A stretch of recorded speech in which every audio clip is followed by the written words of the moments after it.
Good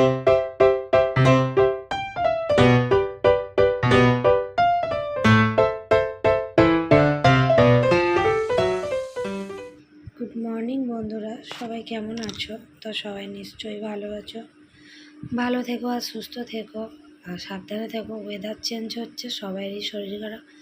আমার তো কালকে সারা রাত জ্বর, ঘুমাতে পারিনি জানো তো। সারা রাত এত কষ্ট পেয়েছি কি বলবো। এদিকে দেখছি যে ওষুধ নেই। কালকে আমি ওষুধ খেয়েছি, সকালবেলা গা হাত পা যন্ত্রণা হচ্ছিলো বলে ওষুধ খেয়েছি, কিন্তু রাত্রেবেলা যে এরকম হঠাৎ করে জ্বর চলে আসবে আমি বুঝতে পারিনি। তো আমার জ্বর, এত শরীর খারাপ। তো তারপরে দেখো, ওই জন্য আমি অনেক বেলাতে উঠেছি আজকে। উঠে আর এই বসে বসে চা খাচ্ছি। তোমাদের দাদাভাই রান্নাঘরে রান্না করছে ওদের টুকটাক কাজ টাজগুলো করছে। তারপরে আমি কী করেছি, একটু বেলাতে স্নান করেছি আজকে। বেলাতে স্নান করে আর রান্না বসালাম। তোমাদের দাদাভাই আমার গুছিয়ে গাছিয়ে দিল, তাহলে আমি রান্নাবান্নাগুলো করে নিলাম। তো আজকে রান্না করেছি কী বলো তো, সয়াবিনের তরকারি আর ভাত করেছি।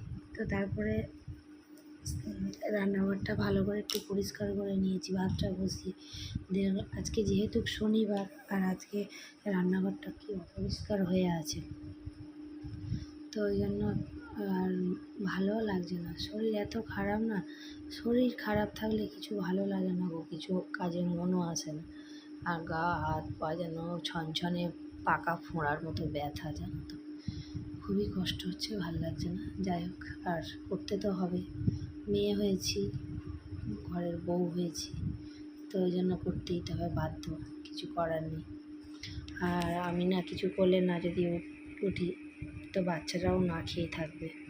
তো ওই জন্য দেখো, উঠে বাসনগুলো ছিল, স্ল্যাবগুলো সাবান দিয়ে ভালো করে পরিষ্কার করে নিয়েছি। নিয়ে তারপরে তোমাদের দাদাভাই একটু গুছিয়ে টুছিয়ে দিতে আমি কী করেছি, সয়াবিনের তরকারি আর ডাল করেছি। তো সয়াবিনের তরকারি আর ডাল করে বসে বসে একটু রোদে বসলাম, যেন আমার যেন রোদটা ভালো লাগছে। যেহেতু গায়ে জ্বর আছে না, রোদটা ভালো লাগছে। তাও শুয়ে বসে সবাই লাইভে আমি ছিলাম, কষ্ট হচ্ছে তবুও লাইভটা চালিয়ে শুয়েছিলাম। তারপরে একটু বেলা হতে তোমাদের দাদাভাই বললো, যাও স্নান করে আসো, স্নান করে এসে আর খেয়ে নিয়ে টানা ঘুম দাও। তো আমি ভাবলাম যে না, ঘুমাতে গেলে হবে না, সব দিদিভাইদের বোনেদের একটু লাইভে আসতে হবে। তো ওই জন্য আমি কী করলাম, ঘুমাইনি। তোমাদের দাদাভাই কেমন করছে, বলছে চোখ মুখ ঢুকে গেছে, জ্বর, শরীর খারাপ, তবুও লাইভ কেন, একটা দিন অফ রাখলে কি কিছু অসুবিধা হবে? তাই বলছি না না, আমার একটা নেশা মানে এই 7-8 দিনে তো নেশাও হয়ে গেছে একটা, যে কোন আমি যেন না লাইভে সবাই না যেতে পারলে আমার যেন সে কীরকম লাগে, খারাপ লাগে। বা আমিও না নিজে লাইভ করতে পারলে না, আমার নিজেরও যেন সে কেমন একটা লাগে, যেন ভালো লাগে না, যেন সেই দিনটা যেন ভালো লাগে না। আর এমনই একটা মনের মধ্যে এসে গেছে যে আগে 9টার সময় করে ঘুমতে উঠতাম, কিন্তু এখন মনে হয় 7টা বাজলেই কিন্তু আমাকে অ্যালার্ম দিতে হয় না, আমার ঘুম ভেঙে যায়। মনে হয় আমি লাইভে আসবো, সকালবেলায় লাইভে আসবো, সবাই লাইভে আসবো, এরকম মনে হয়, জানো তো। ওই জন্য আর ঘুমাতে পারি না। তো তারপরে 4টের সময় সবাই লাইভে আমি গিয়েছিলাম, ওই কষ্ট করে করে। তারপরে আমি বিকেলবেলা আমার লাইভ চালিয়ে আমি একটু মিউট হয়ে গিয়েছিলাম, বেশিরভাগ সময়টাই মিউট হয়ে গেছিলাম। শরীরটা মোটামুটি একটু ভালো আছে, তো মিউট হয়ে গিয়ে তারপরে তোমাদের দাদাভাই বললো যে আজকে একটু শনিবার তো একটু নিরামিষ রান্না করো। তো নিরামিষ বলতে কি, ওই লুচি করেছি, পায়েস করেছি আর ছোলার ডাল করেছি। তো কেন করেছি, আজকে তোমাদের দাদাভাইয়ের জন্মদিন, আবার আমার জায়ের ছেলেরও জন্মদিন। তো আজকে তোমাদের দাদাভাইয়ের জন্মদিন, কিন্তু কোনো দিন তো জন্মদিনটা আমরা উদযাপন করি না, মানে জন্মদিনটা পালন করি না। তো আমার একটা জিনিস মনে আছে, যে যার একবার জন্মদিন হয় না তার জন্মদিন করতে নেই। হ্যাঁ, এরকম একটা নিয়ম আমি একটা শুনেছিলাম এরকম।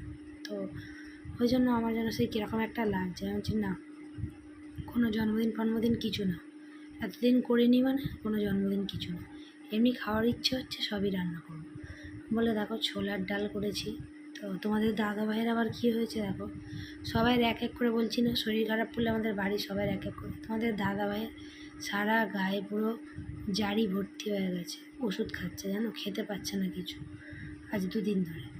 তো ওই জন্য তোমাদের দাদা ভাইকেই করে দিলাম পায়েস আর ছোলার ডাল, আর আমাদের করেছি আলুর দম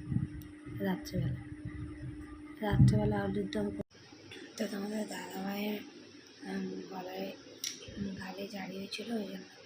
তো এখন দেখো আলুর দম করছে। আর মা এসেছে, বলছিলাম না আমার শরীর খারাপ, মা আসবে, তো মা এসেছে, তো মা থাকবে। তো বন্ধুরা গুড নাইট, সবাই ভালো থাকবে, সুস্থ থাকবে, টাটা। একটা ভিডিও নিয়ে কালকে আসছি।